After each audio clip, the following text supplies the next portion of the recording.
सो good morning बच्चों। Hello everyone, welcome back to अपविला update. और जैसा कि हम एक नई वीडियो लेकर आ गए हैं अपने चैनल पर, और इसका टॉपिक आप देख ही सकते हैं जो कि है वैट, that is word association test. ये वर्ड एसोसिएशन टेस्ट एक बहुत ही ज़्यादा इंपॉर्टेंट टेस्ट होता है। मैंने आपको अपने ग्रुप पर भी बताया था, जो कि प्रिपरेशन ग्रुप है हमारा TES47 का, कि जो वर्ड एसोसिएशन टेस्ट है, इनफैक्ट जो पूरा आपका साइक टेस्ट होता है, वो एक बहुत ही ज़्यादा इंपॉर्टेंट रोल प्ले करता है आपके रिकमेंडेशन में। क्योंकि जो साइकोलॉजिस्ट होता है वो आपको सपोर्ट करेगा, आपको रिकमेंड करेगा, तो ही आपके चांसेस बढ़ेंगे कि वो आपको आगे बढ़ने दे या फिर रिकमेंड होने दे। तो आपको पता ही होगा कि ये जो टेस्ट होता है, जिसमें टेट, वेट, आपकी SRT और SD, that is self description आता है। उसमें टेट की प्रैक्टिस हम एक बार थोड़ी सी कर चुके हैं स्टोरीज़ के लिए। पीछे स्टोरी जो है आपको खुद से प्रिपेयर करनी पड़ेगी, उसको मैं सिर्फ एनालाइज़ कर सकता हूँ। SRT और WAT एक ऐसा चीज़ है जिसके बारे में मैं आपको कुछ सजेशंस बता सकता हूँ, और एक मैं बहुत ही अच्छा सजेशन आपके लिए लेकर आया हूँ, बहुत ही अच्छी ट्रिक लेकर आया हूँ, मैं ऐसा बोल सकता हूँ, जिससे आपको वर्ड एसोसिएशन टेस्ट में हमेशा मास्टरी करने को मिलेगी। आप हमेशा उसमें बेस्ट परफॉर्म करके आओगे। तो आप इस वीडियो के साथ बने लीजिए। अभी तक आपने वीडियो को लाइक नहीं किया तो लाइक कर दीजिए, चैनल को सब्सक्राइब कर दीजिए और बेल नोटिफिकेशन को ज़रूर प्रेस कर दीजिएगा। सबसे पहले मैं आपको बता दूं कि जो वैट होता है, वर्ड एसोसिएशन टेस्ट, जिसकी बात हम आज करने वाले हैं, इसमें मार्किंग कैसे होती है। इसके अंदर जो आपको 60 वर्ड्स दिखाए जाते हैं 15-15 सेकंड्स के लिए, और उसके ऊपर आपको सेंटेंस बनाना होता है। ये तो आपको पता ही होगा। उस सेंटेंस की क्वालिटी मैटर करती है। अब क्या होता है कि जब भी एसेसर उसको चेक करता है तो उसमें कोई मार्क्स नहीं देता, उसमें कुछ राइट या रॉन्ग नहीं करता। वो कैसे इवेल्युएट करता है, मैं वो आपको पहले बताना चाहूँगा। तो जो साइकोलॉजिस्ट होता है वो चेक करते वक्त क्या करता है, आपकी जो सेंटेंस होते हैं वो 3 टाइप में डिवाइड करता है। कैसे? अगर आपका सेंटेंस उससे नेगेटिव लगता है तो उसके आगे वो N लिख देता है। अगर आपका उसका सेंटेंस पॉजिटिव लगता है तो उसके आगे वो P लिख देता है। और अगर आपका सेंटेंस बहुत ही अच्छा होता है तो उसके आगे वो HP लिख देता है, दैट इज़ हाइपर पॉजिटिव। ऐसे 3 पार्ट्स में उसको डिवाइड किया जाता है। साइकोलॉजिस्ट ये चाहता है कि हर बच्चे के जो कॉपी जो चेक कर रहा है उसमें कम से कम 3 से 4 सेंटेंस ऐसे हों एटलीस्ट, जो कि HP हो, जो कि है हाइपर पॉजिटिव।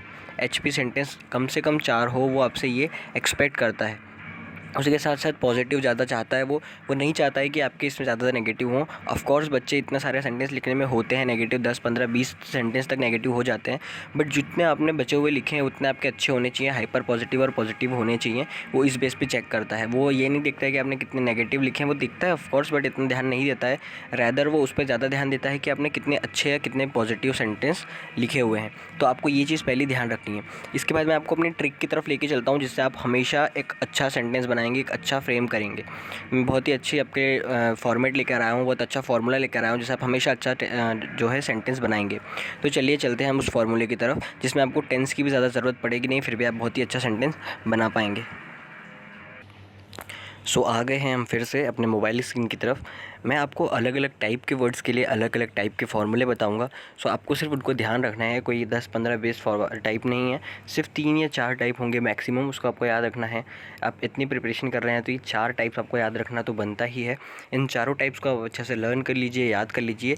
उसके बाद आपका काम बहुत ही ज़्यादा आसान हो जाएगा। आपको जो 15 सेकेंड्स मिलते हैं उसमें आपका काफ़ी टाइम बचेगा, और आपको सिर्फ सेंटेंस फ्रेम करना होगा उसका पैटर्न ऑब्जर्व करके। ठीक है, तो सबसे पहले हम अपने मेथड 1 की तरफ चलते हैं। तो जो फर्स्ट मेथड है वो है third person singular number method. अब वो कैसा है, ये मेथड 1 जो है वो इस टाइप के वर्ड्स के लिए है। कैसे वर्ड्स के लिए? Third person singular number. ठीक है, अब मैं आपको बताता हूँ कि इसका कैसे यूज़ करना है। आपको एकदम से मेथड्स पढ़ के तो आपको समझ में नहीं आएगा, बट आप इसको थोड़ा थोड़ा एनालाइज़ करेंगे, मेरे साथ चलते रहेंगे तो आपको समझ में आएगा। ठीक है तो देखिए, TSPN जो है थर्ड पर्सन सिंगुलर नंबर। अब इसमें क्या है आपको, कि जब भी आपको TSPN टाइप का कोई भी वर्ड आता है, अभी TSPN टाइप के वर्ड कैसे होते हैं वो भी मैं आपको बताऊंगा, बट अभी देखिए कि थर्ड पर्सन सिंगुलर नंबर, आप में से बहुत सारे बच्चे समझ रहे होंगे किस टाइप के वर्ड आने वाले हैं यहाँ पे। तो उसको वैसा क्या करना है, आपको थर्ड पर्सन सिंगुलर नंबर जो होता है, थर्ड पर्सन सिंगुलर नंबर क्या होता है, थर्ड पर्सन क्या होगा। ठीक है, अगर अपन दोनों बात कर रहे हैं, मैं या आप, ठीक है, हम दोनों बात कर रहे हैं, तो मैं क्या हो जाऊँगा, आई यानी मी, आप क्या हो जाएंगे, यू, आई एंड यू, है ना, मैं ऐसा ही बोल सकता हूँ। तो आप मेरे लिए फर्स्ट पर्सन हो, सेकंड पर्सन हो, मैं फर्स्ट पर्सन हूँ, तो हम फर्स्ट और सेकंड पर्सन है। बट हम दोनों मिलकर किसी तीसरे की बात कर रहे हैं, कि उस लड़के के बारे में, किसी तीसरे बच्चे के बारे में बात कर रहे हैं, किसी रोहित के बारे में बात कर रहे हैं, किसी ही शी के बारे में बात कर रहे हैं, तो वो हमारे लिए क्या हो गया, थर्ड पर्सन हो गया। ठीक है, अपने लिए वो थर्ड पर्सन हो गया, तो किसी और के बारे में बात करो तो वो क्या हो जाता है, थर्ड पर्सन। तो यहाँ पे इसका फॉर्मूला ऐसा बनेगा कि TSPN प्लस ओरिजिनल वर्ड क्या जो हमको दिया गया है वहाँ पर SSB में, प्लस अदर वर्ड्स। अब इसको लगाना कैसे, ठीक है। ये तो आपने बहुत ही सिंपल से बता दिया सर कि फॉर्मूला ऐसा होता है, इसको यूज़ कैसे करना है तो मैं वो भी बताता हूँ आपको। तो देखिए नेक्स्ट इसकी तरफ चलते हैं कि हम इसको यूज़ कैसे करेंगे, ठीक है। तो मैं आपको वापस इसके नेक्स्ट वाले पेज के ऊपर लेके चलता हूँ ताकि मैं आपको बता पाऊँ उसके एग्जाम्पल के साथ। तो देखिए हम आ गए हैं अपने उसके ऊपर। सो जो कि मैंने आपको बताया था, अब देखिए यहाँ पे क्या है, सपोज़ आपको वहाँ पर वर्ड मिला सपोर्ट, ठीक है। अब सपोर्ट तो एक रैंडम वर्ड है, ठीक है। इसके ऊपर हमको बनाना है तो हम इसमें अपना पहला फार्मूला अप्लाई करके देखते हैं कि इस वर्ड के ऊपर हम अपना पहला फार्मूला कैसे करेंगे, ठीक है। अब हम बात करें यहाँ पे लीडर, ठीक है। तो लीडर एक ऐसा वर्ड है जो कि एक थर्ड पर्सन का नंबर हो गया। थर्ड पर्सन कैसे हो गया, हम मेरे या मैं यू की बात नहीं कर रहा हूँ। ऐसा कहा जाता है कि आई या यू को अवॉइड करना चाहिए वहाँ पर, ठीक है। तो हम इसकी बात नहीं कर रहा हूँ। लीडर, लीडर क्या है, एक थर्ड पर्सन की बात कर रहे हैं हम लोग, ठीक है। एक थर्ड पर्सन की बात कर रहे हैं यहाँ पर हम लोग, जो कि कोई कुछ होता है, मतलब एक टाइप से आप उसको नाउन कह सकते हैं कि हम उसकी बात कर रहे हैं, ठीक है। तो यहाँ पे क्या है, एक लीडर, उसके बाद हमने किसका यूज़ किया, ओरिजिनल वर्ड का। देखिए सपोर्ट्स, तो रीडर सपोर्ट्स क्या हो गया, TSPN प्लस ओरिजिनल वर्ड हो गया एंड अदर वर्ड्स। अब इसका क्या, आप कुछ भी सेंटेंस जोड़ सकते हैं, कुछ भी सेंटेंस इन द सेंस कोई नेगेटिव सेंटेंस नहीं, बट आपको अपने उससे करना है। जैसे क्या, आपको जल्दी से सेंटेंस फ्रेम करना होता है। जैसे आपको दिखा, आपको वहाँ पे दिखा वर्ड सपोर्ट्स, तो आपको याद रखना है कि शुरू में आपको कुछ लगाना है, तो लीडर सपोर्ट्स। अब लीडर सपोर्ट्स, इसके बाद तो किसी भी बच्चे को भी पता होगा कि लीडर सपोर्ट्स, लीडर किसको सपोर्ट करता है, leader supports always their team, leader supports their subordinates to achieve the goals, leader supports everyone, leader supports his colleagues, leader supports his teammates. ऐसे करके कितने सेंटेंस आप बना सकते हैं, ठीक है। तो ऐसे करके ये सपोर्ट का हो गया। ऐसे हम एक और वर्ड ले लेते हैं, तो हो गया जजमेंट। तो जजमेंट में क्या हो जाएगा, देखिए लीडर्स करेक्ट जजमेंट, है ना। अब क्या हो गया, लीडर्स फिर से आ गया, जजमेंट के आगे वह भी लीडर्स आ गया, leaders correct judgement, judgement word भी आ गया, leads to successful execution of the operation, ठीक है।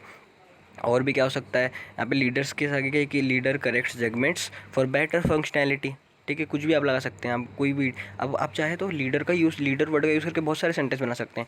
अब ऐसे लीडर की जगह आप 4-5 वर्ड से याद कर लीजिए, उसी से सेंटेंस बार बार फ्रेम करते रहिएगा, ठीक है। बस आपको ध्यान ये रखना है कि जो आगे के आप अदर वर्ड्स यूज़ कर रहे हो उसको आपको पॉजिटिव यूज़ करना है, ताकि उसको जब अगर आप पॉजिटिव यूज़ करेंगे तब आपका जो ओवरऑल सेंटेंस है, जो फ्रेम होगा, वो बहुत ही अच्छा सेंटेंस दिखेगा। और जब आप देखेंगे कि आपने इस पैटर्न में लिखा है तो सेंटेंस बहुत ही अच्छे लगेंगे पढ़ने में, क्योंकि आपको पता है आपने ये ट्रिक का यूज़ करके इसका सेंटेंस फ्रेम किया है। बट सामने वाला जो इवैल्यूएट कर रहा है वो सिर्फ आपकी पॉजिटिव देख रहा है कि है कि नहीं, वो ये नहीं देख रहा है कि आपने कुछ ट्रिक यूज़ करी कि क्या किया है, उसको सिर्फ पॉजिटिव देखना है आपके इसमें, और वो चेक करते आगे बढ़ेगा। ये था हमारा फर्स्ट तरीका। आगे चलते हैं इससे भी सिंपल तरीके के ऊपर, जो कि नेक्स्ट मेथड है, जो कि है रोल प्ले मेथड, ठीक है। रोल प्ले में क्या है, आपको ओरिजिनल वर्ड सबसे पहले यूज़ करना है, उसके बाद रोल वर्ब का यूज़ करना है, और फिर अदर वर्ड्स का यूज़ करना है। रोल वर्ब्स क्या होते हैं, अब रोल वर्ब्स के थोड़े से एग्जांपल आप नीचे देख सकते हैं, सिम्बोलाइज, प्रोजेक्ट्स, लीड्स, सेट्स, ठीक है। या सेट्स एग्जांपल हो गया, रिफ्लेक्ट हो गया, ब्रिंग्स आउट हो गया, ठीक है। अब जैसे हो गया नीड, ठीक है।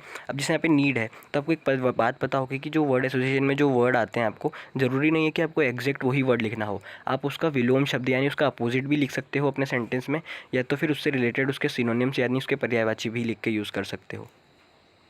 तो आप उसके ऐसे भी लिख सकते हो। अब जैसे यहाँ पे लिखा था नीड, तो हमने नीड की जगह क्या यूज़ किया अपने सेंटेंस में, नेसेसिटी। ये बिल्कुल करेक्ट है, आप नीड की जगह नेसेसिटी यूज़ कर सकते हो। आप सिमिलर वर्ड्स यूज़ कर सकते हो या फिर उसका अपोजिट भी कर सकते हो। आप नीड का जस्ट अपोजिट जो विलोम शब्द होता है उसका भी यूज़ कर सकते हो वर्ड में, ठीक है। तो यहाँ पे नीड की जगह क्या हो जाएगा, नेसेसिटी, है ना, मतलब यहाँ पे नेसेसिटी कर दिया। उसके बाद बीच में हमको लगाना था क्या, रोल वर्ब, तो उसके हमने क्या लगा दिया, ब्रिंग्स। अब नेसेसिटी ब्रिंग्स आउट इनोवेशन, ठीक है। नेसेसिटी ब्रिंग्स आउट की डी, बहुत सारी चीज़ें यहाँ पे है, आप जो यहाँ पे यूज़ कर सकते हो, बस बीच में ब्रिंग्स लगाना है आपको। अब नीचे आ गया डेप्थ, डेप्थ की जगह हमने किसका यूज़ किया है, डीप का यूज़ किया है, तो क्या हो गया, डीप एनालिसिस, ठीक है, डीप एनालिसिस। अब ब्रिंग्स यहाँ पे वापस क्या आ गया, रोल वर्ब, तो deep analysis bring out fantastic ideas, ऐसे वापस से एक सेंटेंस हो गया। तो ये जो है हमारा रोल प्ले वाला हो गया, इसके अंदर आपको रोल वर्ब्स का यूज़ करना है, symbolize, projects, leads, sets, example, ठीक है।